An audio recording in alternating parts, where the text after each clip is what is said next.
Shalom, selamat pagi kepada semua Oma dan Opa di seluruh wilayah pelayanan GPIB. Salam dalam kasih Tuhan kita, Yesus Kristus. Pada kesempatan ini, saya ingin memperkenalkan diri saya, Ibu Ria Mustamu Lumban Toruan, dari GPIB Jemaat Kentakasih Rungkut di Surabaya.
Sebelum kita masuk dalam pembacaan dan perenungan, mari kita berdoa.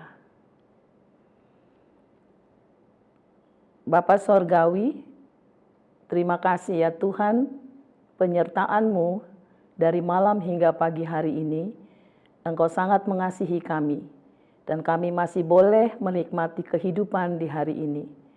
Sebelum kami memulai aktivitas keseharian kami sepanjang hari ini, kami mohon Tuhan, berkatilah kami, dan kami ingin membaca firman-Mu dan merenungkannya untuk menguatkan kami dalam menghadapi perjalanan sepanjang hari ini.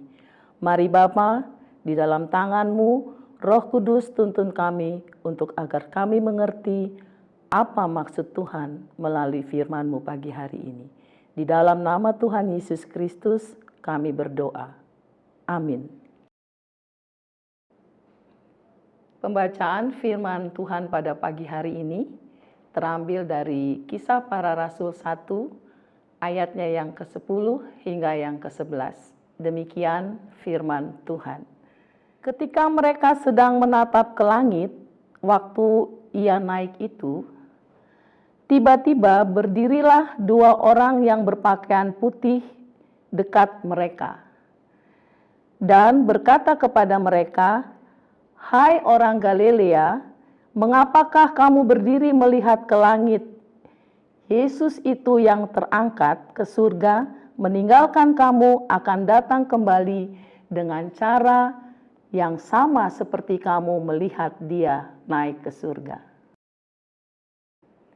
Renungan firman Tuhan pada pagi hari ini sesuai Sabda Bina Umat diberi judul Yang Dikasihi. Data penduduk miskin di Indonesia sebelum pandemi September 2019 sampai dengan Maret 2022 menunjukkan kecenderungan yang dinamis dari tahun ke tahun. Kalau pada bulan September 2019 jumlahnya sebesar 9,22% dari penduduk bangsa Indonesia. Tahun 2020 meningkat menjadi 9,78%.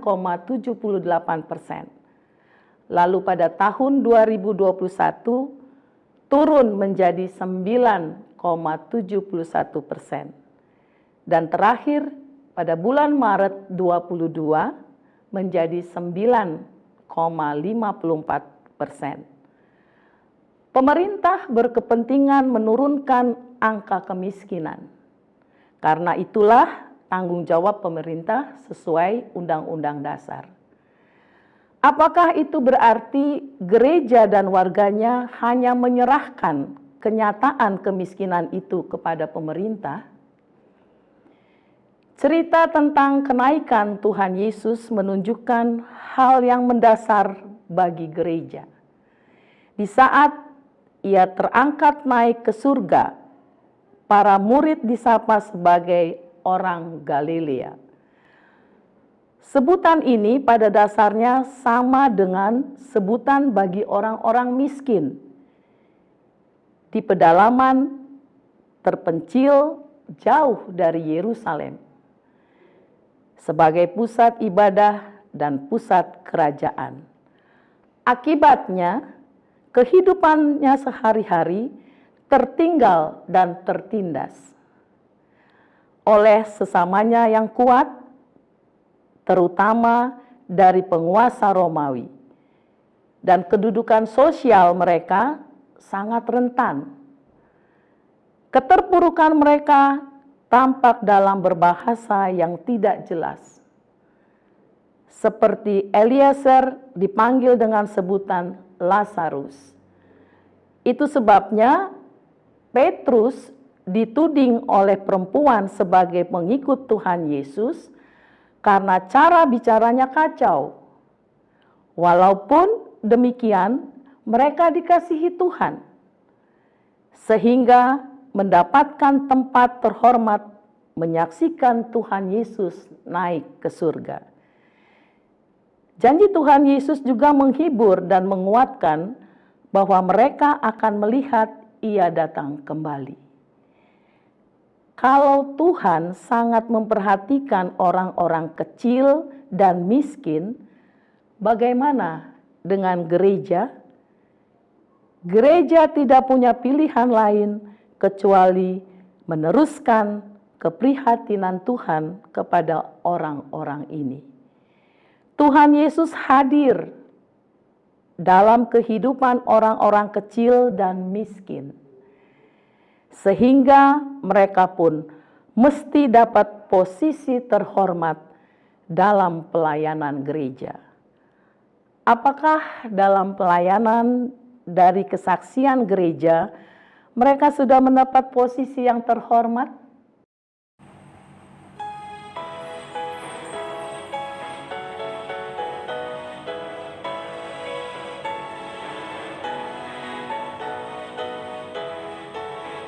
Jemaat yang tak melupakan derita penebus, beri hormat di hadiratnya dan puji Tuhanmu.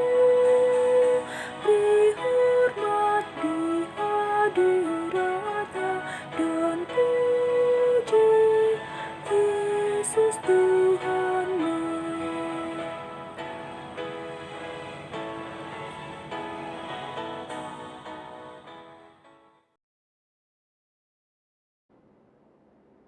Mari kita berdoa.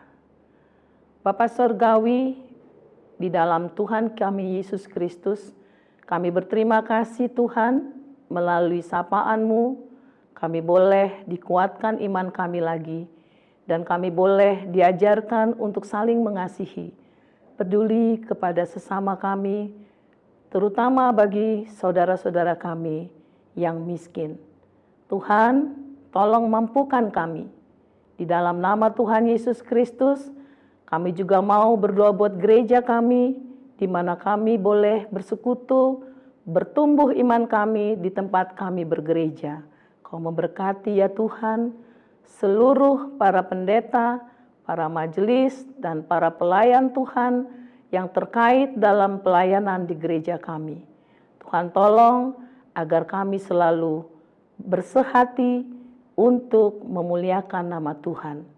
Kami mau berdoa Tuhan buat rumah tangga kami, buat suami, istri kami, anak-anak kami, dan cucu-cucu kami, dimanapun mereka berada Tuhan.